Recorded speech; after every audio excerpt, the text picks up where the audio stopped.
time. Once again, the Patriot Radio News Hour live on the fourth day of 2018. I'm Joe Jaquin, CEO of the Patriot Trading Group.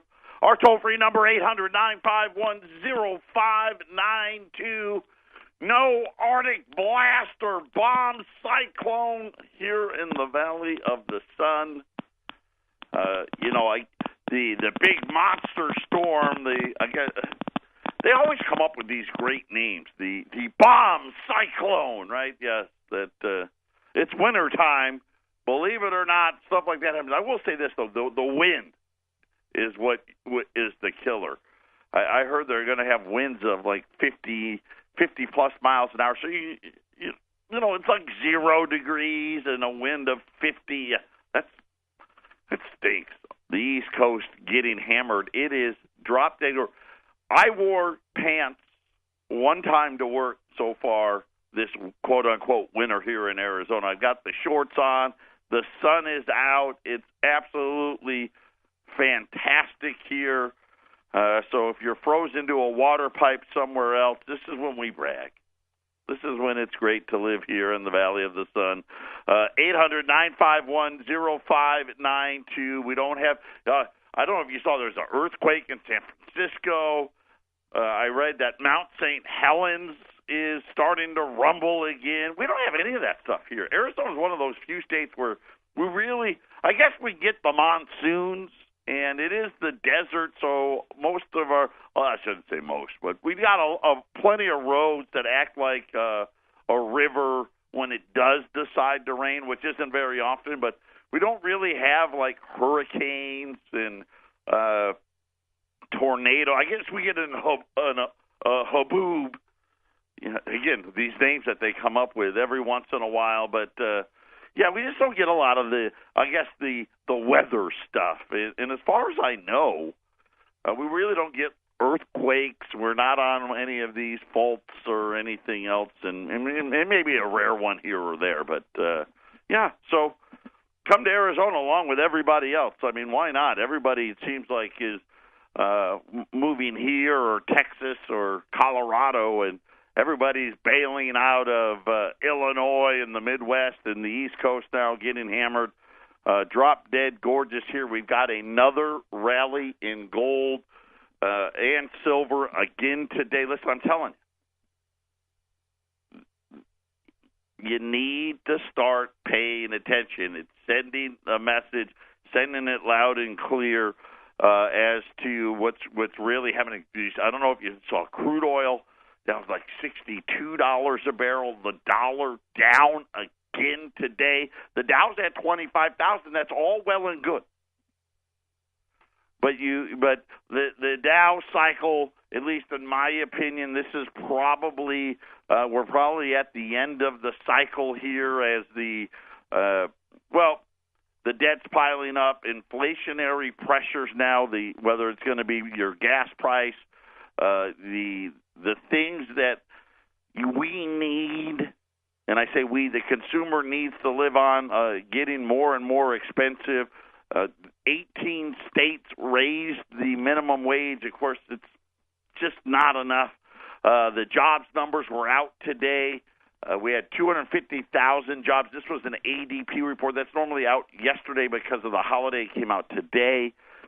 It was better than expected, but it's not a great number. I know they want to act like it's so fantastic. The problem was the type of job. They're all minimum wage, and I hate to say all, but it's all minimum wage. First-time jobless claims, 250,000. So we created 250,000 jobs in a month. We had people line up at the unemployment line for the very first time for 250,000 for a week. You kind of do the math there. The one thing that I did see in talking about the jobs in this country and the unemployment rate that they state that at 4.1%, they said that the planned layoffs. So if you're a big company, if you're going to lay off, I believe that it's 50, the number's 50. If you're going to lay off more than 50 people, you have to notify the government. Right? You have to, and I think, and really the states that you're going to be doing the layoffs, and you have to tell them, hey, we're going to be laying off a bunch of people. And these are called the planned layoffs. And Challenger, Gray, and Christmas, that's the company that tracks it. And they made this big deal today. Planned layoffs are the lowest since the 90s. And they want you to say, see how good this is. Right? And they talk about jobless claims. Now, not the 250, but we've had numbers in the 220s. Jobless claims, the lowest since the 70s. And what they don't do is tell you why. Why are jobless claims the lowest since the 70s? Why are planned layoffs the lowest since the 90s? They want you to believe it's because how great the economy is. Listen, the economy in any other decade would be considered, okay, well, maybe the Great Depression. Outside of, would be, 2.5, we'll call it between 2 and 3% GDP. That's not great. That's So why? And the answer is very simple. Most of the jobs being created, and I shouldn't say most of them are part-time, and most of them are minimum wage. So that's facts. The other subset of that is temporary contract 1099 employment, which now makes up the largest piece ever, which you don't get to get laid off or file for unemployment benefits. Just a different market. Patriot Radio News Hour. We got a lot of things going on to talk about. We'll be back right after the break.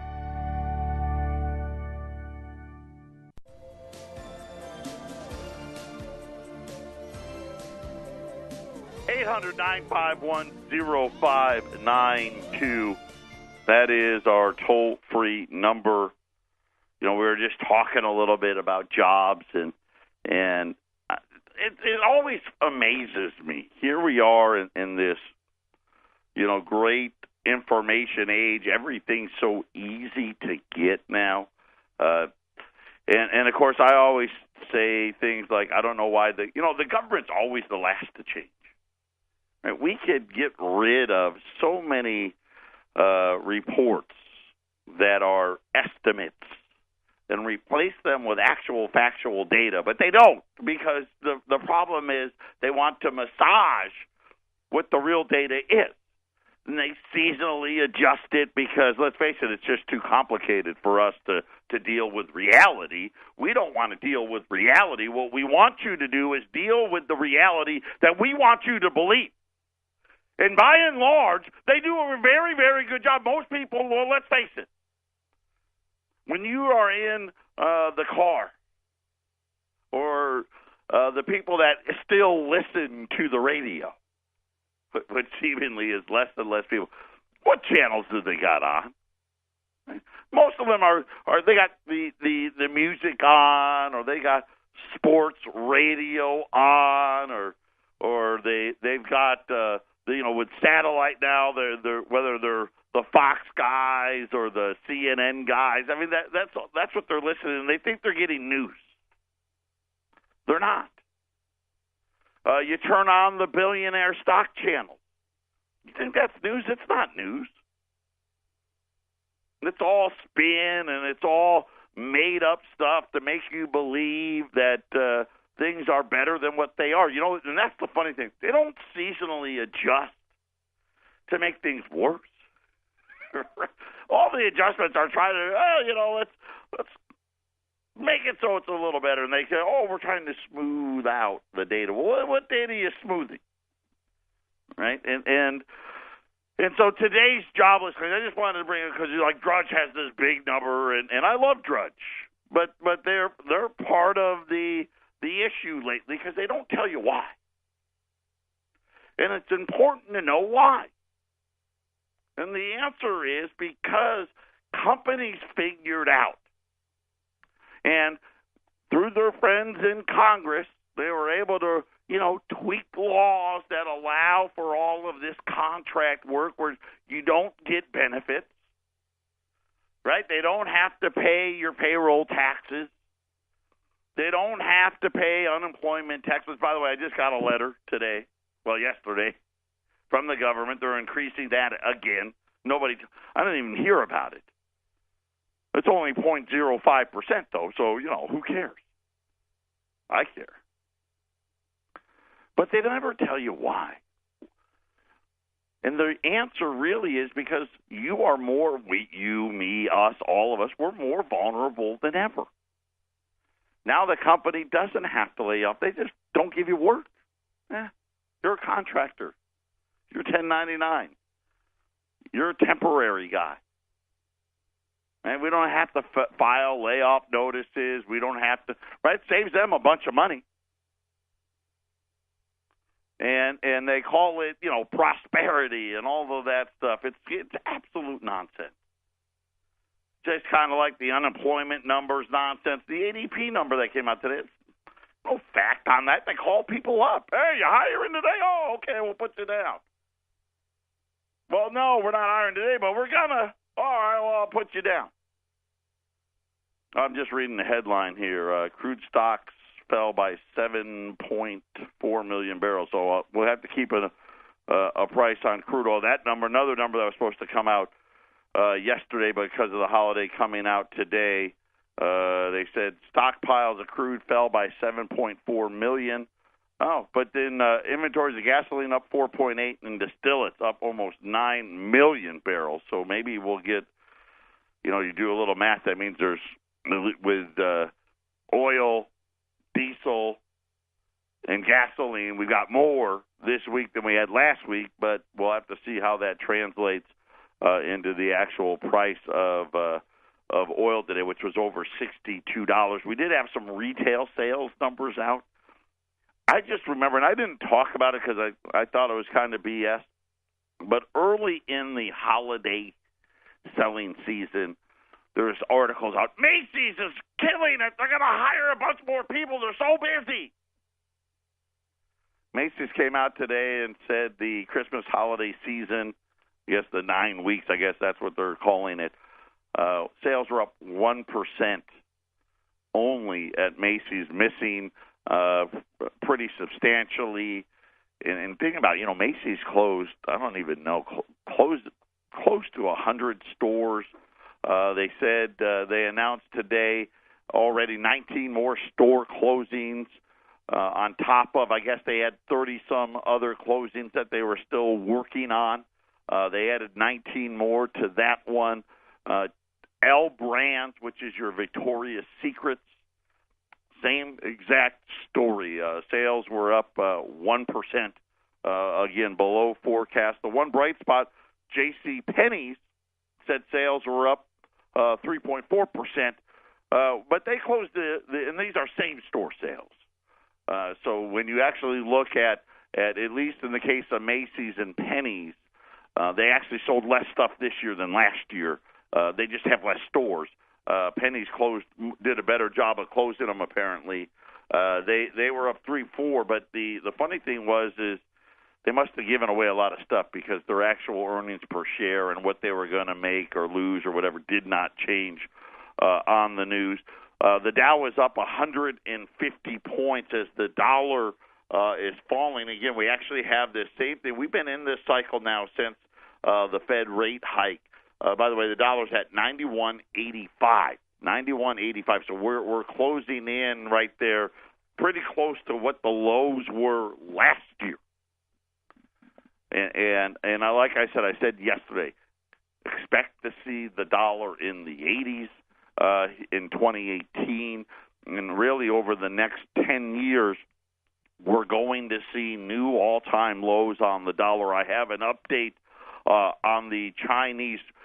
I've talked a lot about it, and I know I was sick and I missed a bunch of time. But right before I was sick, we talked a lot about how China was getting ready to start trading specifically crude oil in Chinese yuan. In other words, you can buy futures contracts. You can buy, boatloads of crude oil, and you can do it in Chinese yuan. Right now, you can't do that. Right? So if you were China or Japan or Saudi Arabia, you can't do it. If you were an individual investor and you wanted to take a flyer on a crude contract, you have to do it in dollars. And I think you can do it in euro as well, and probably even yen and sterling. But there was an update. We thought someone had speculated that the Chinese were going to do this over the Christmas holiday because they had run a bunch of tests. They were ready to go. Adam Levinson made the call. He was the guy that I was talking about with that China was going to get ready to use the petro yuan. It didn't happen. But today there was an update as to when it will happen. China now is scheduled, apparently they're going to call it the International Energy Exchange.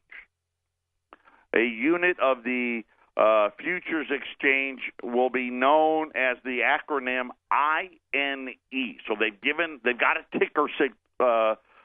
ticker symbol, INE.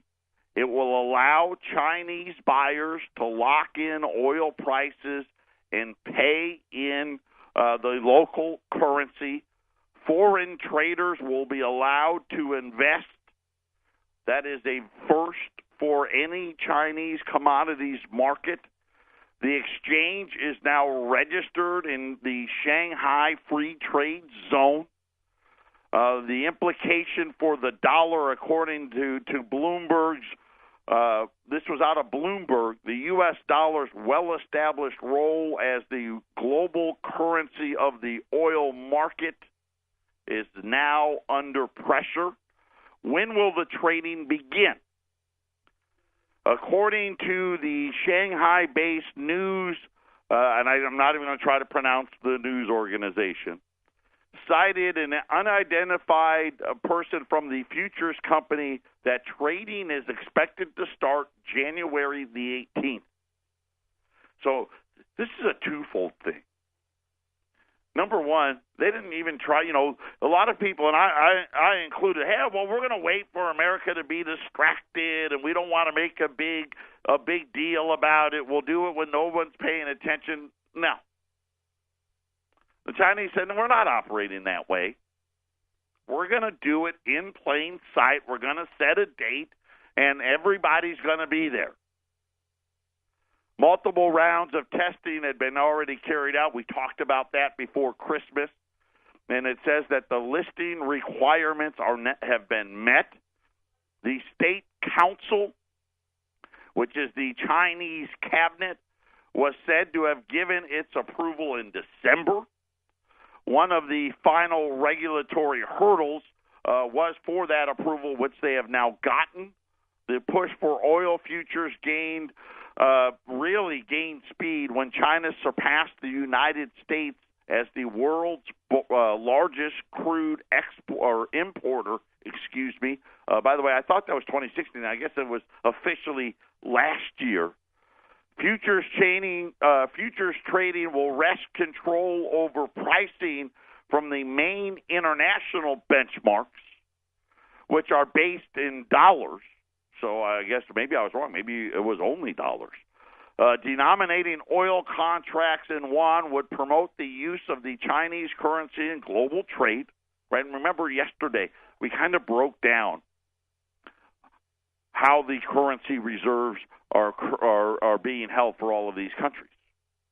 And 63% of all foreign exchange is held in dollars. And remember how I told you, when they talk about being held in dollars, we're talking about, they put it in the bond market. By the way, the bond market actually has gone up today, 2.48. I think a lot of that having to do with this news They're giving it. Oh, the Fed released minutes yesterday. We'll talk about that a little later. This is much more important.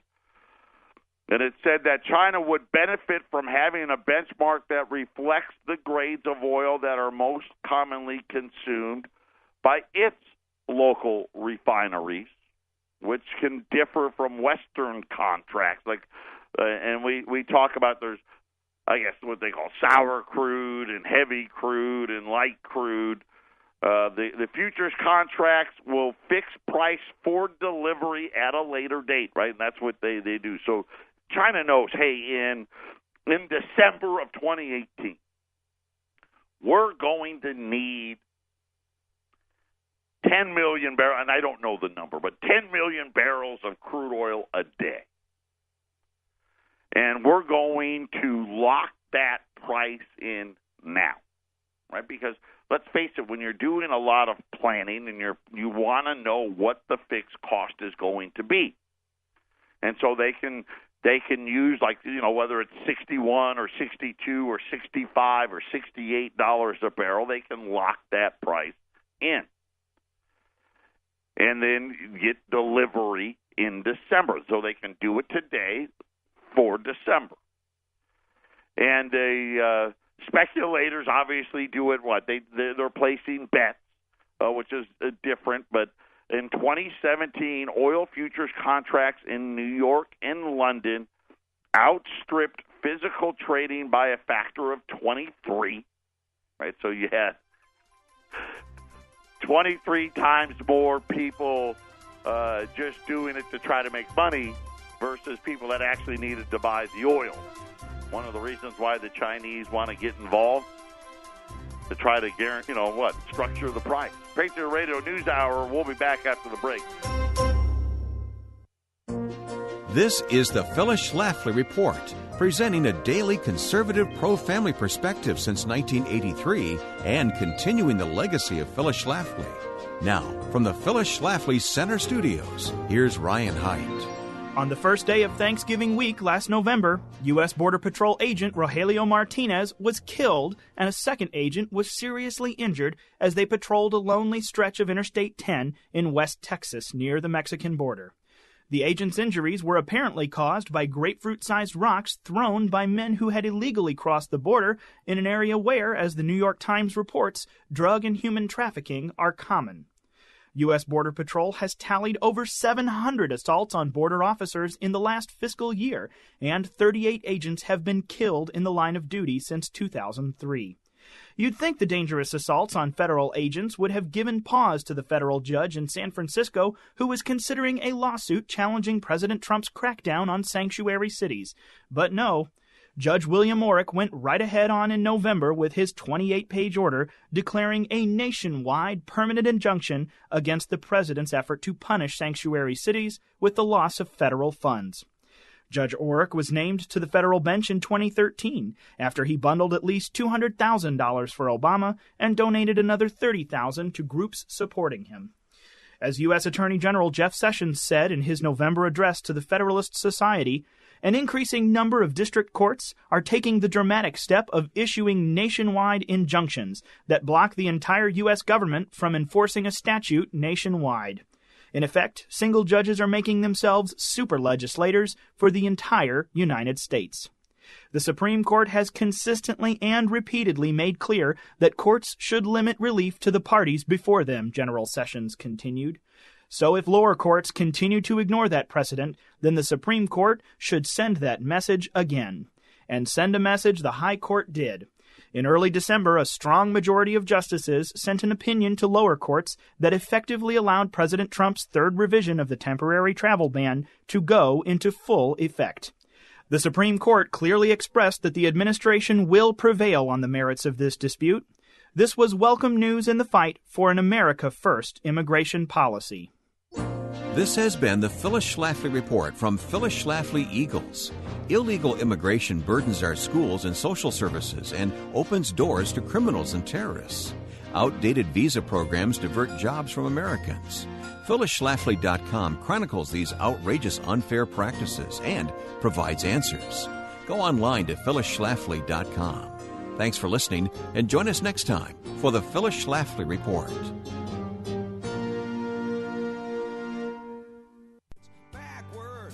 Welcome back, 800-951-0592. Today we got a great special. It's in stock. It's here. They're here now. I have 85 1/10 ounce American Gold Eagles, the golden dimes, and we call them the golden dimes because they're the size of a dime. They're a tenth of an ounce of gold. We are going to be the cheapest in the country here at $142. So you figure that's only $1,420 if you for 10 of them for an ounce. And you're looking at 10 and for some of our competitors, $10, $15, $20 below what everybody else is at in the marketplace. About $99. Gold's $1,320.40 right now. So let's just call it about $100 over spot, or $10 over spot on if you bought one of them. But if you bought 10 of them, it'd be $100 over, which is unheard of. We've got 85 of them here. They're here today. 1/10 ounce American Gold Eagles at $142 a piece at 800-951-0592. I'm putting no limit on. If it was me, I'm going to tell you right now, you can buy a $20 gold piece today. What are 20s at today? I didn't even look. I should have looked. $1,320. No, that's not right. $1,395. I was going to wait a minute. That's the spot price. $1,395. Or I could buy 1/10 ounce at $14.20. I'm buying the 10th ounce because you don't get that size. I mean, that's the smallest U.S. minted coin. The 1/10 ounce American Gold Eagle. Just a huge savings today at $142. There is no limit. There's 85. You want to buy them all? Buy them all. 800-951-0592. Wow, this actually, I believe, on our website as well this morning. We talked about Social Security, and I try to explain to you the whole gimmick of Social Security, and throw Medicare in there and all of the others, disability insurance. There is no trust fund. The government right now today, we cannot fund the Social Security obligation. They make this big deal. Oh, Social Security is going to be broke in 2030, whatever they say. Of course, I'm telling you, it's going to be sooner than that. It's actually already here because there is no trust fund. And then they say, well, because of the trust fund and the interest, we're okay, but there's no interest to be paid. They just pretend to do it on paper. But that's why it's so funny when they say they can only pay 76% of the benefits instead of, you think, well, if the trust fund went broke, let's just say it was 2030 and it went broke.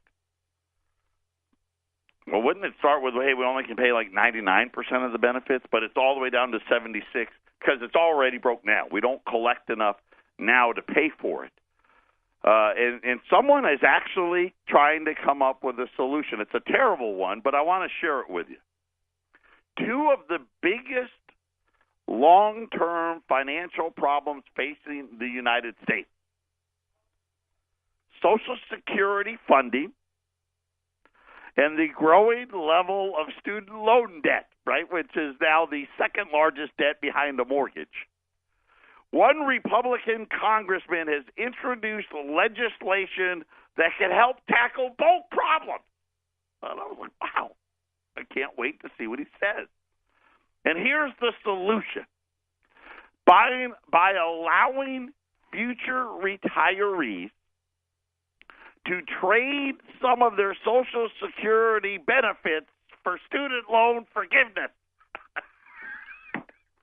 By the way, I think they're supposed to do that now, right? When you get the Social Security, if you still have a student loan, I think they whack the Social Security. But here's the plan. This is the brilliant plan. It's no secret that student loan debt has become a serious problem.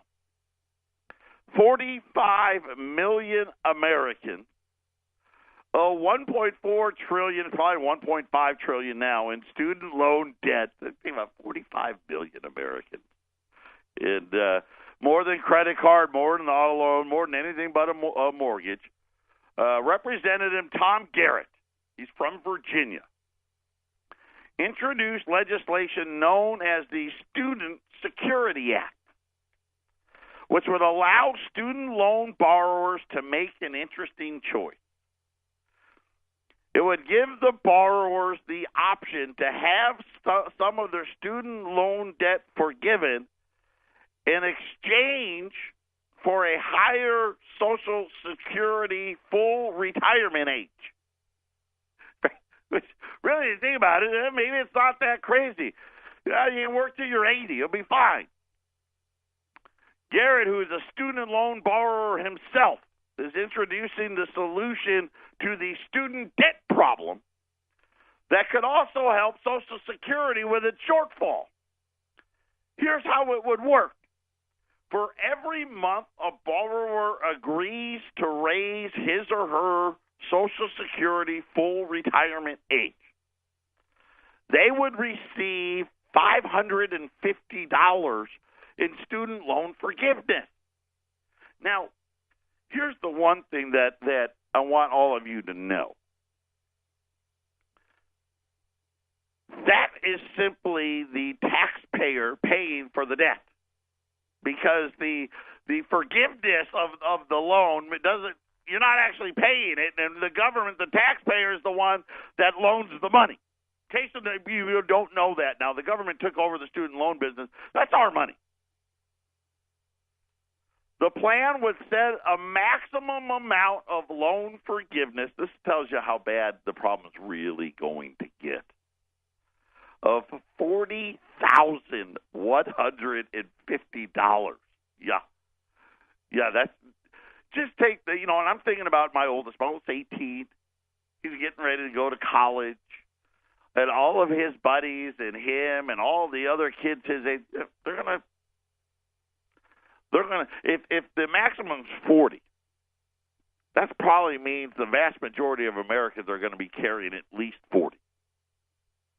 How many of them are going to be carrying 100, 200, heaven forbid, 300, 400, which would result in a delay of 6 years?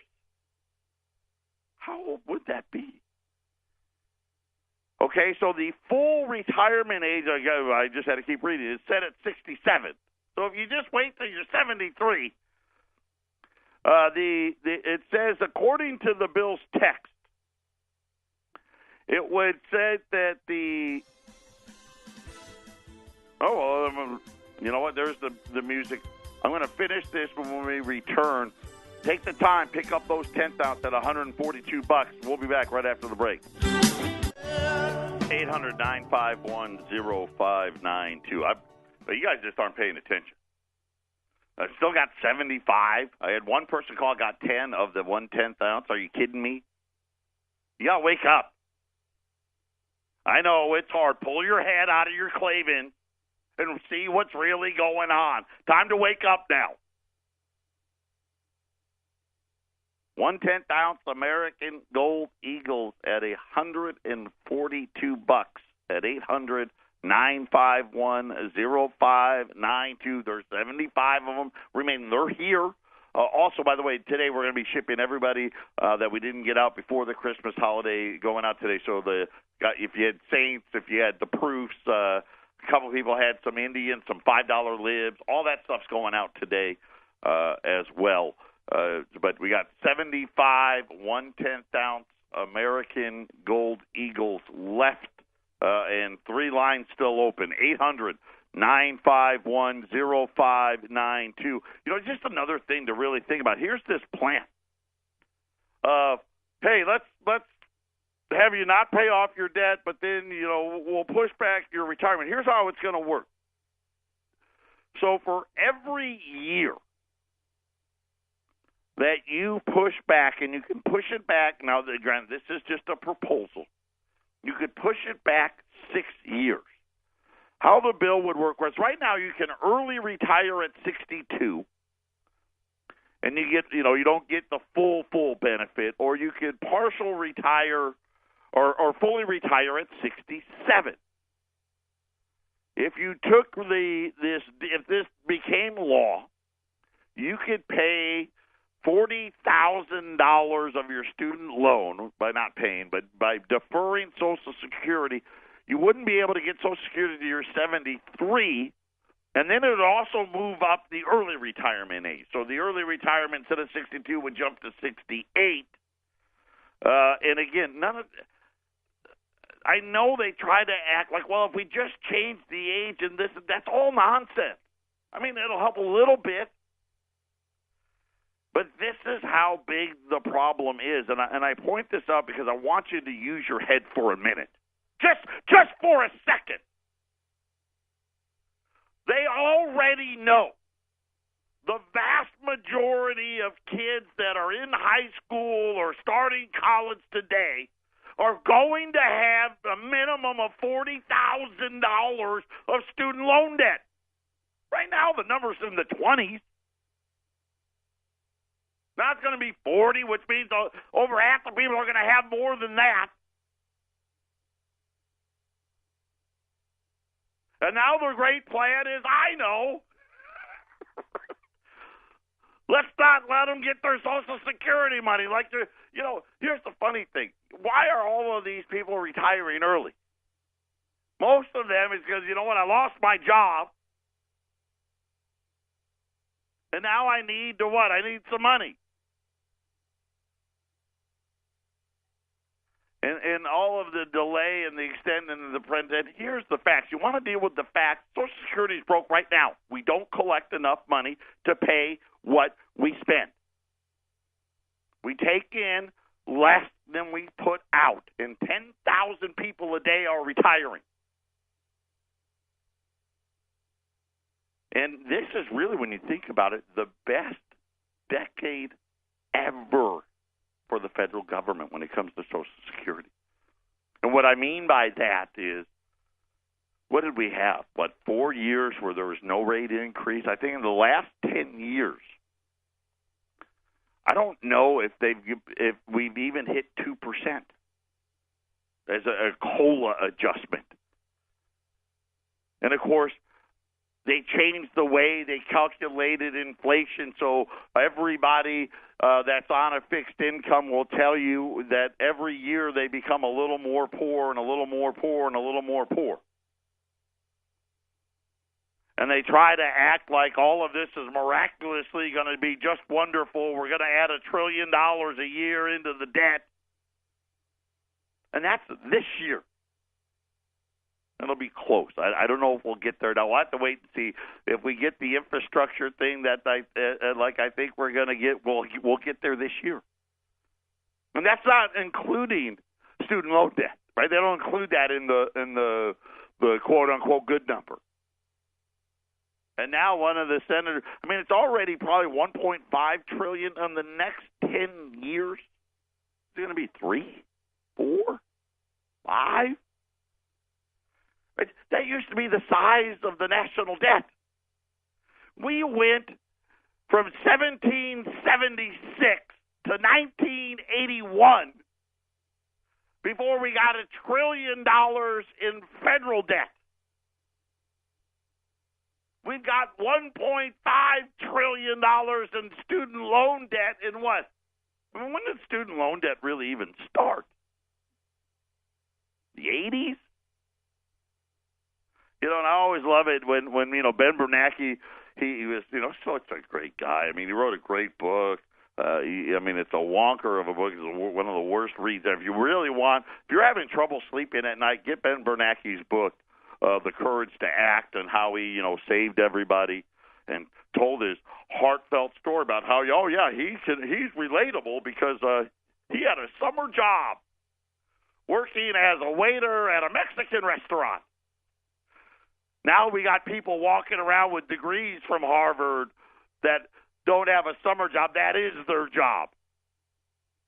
But he talks about how he went to Harvard, he had help his parents and get some spending money with his summer job. And Harvard, going to Harvard for a whole year with room and board cost $4,000. Now cost $80,000. Yeah, I'll get the courage for you. 1/10 ounce American Gold Eagles. If you really don't want to see me get upset, I hope they're gone before we get back. 800-951-0592. Well, a little better. We got 50 1/10 ounce left now. All of them from Phoenix. Not a single caller from Colorado. 1/10 ounce American Gold Eagles. $142. You know, that brings it up to what, $14.20 an ounce. Gold's going to hit $14.20 plus in 2018. How's that for a call? 800-951-0592. If you look, Kitco's got gold up $5 or $6. I'm going to tell you it's up $1. After the market closed yesterday, and we talked about this, we got that hour of electronic trading. Where gold fell when the Federal Reserve released the minutes, and it's so funny, the spin on this. So I even write, the Fed is bullish on rate hikes, and then I read the actual minutes. Nothing's changed. Exactly, they got a 2.5% GDP forecast, and this is the Fed, right? They're always overly. I hope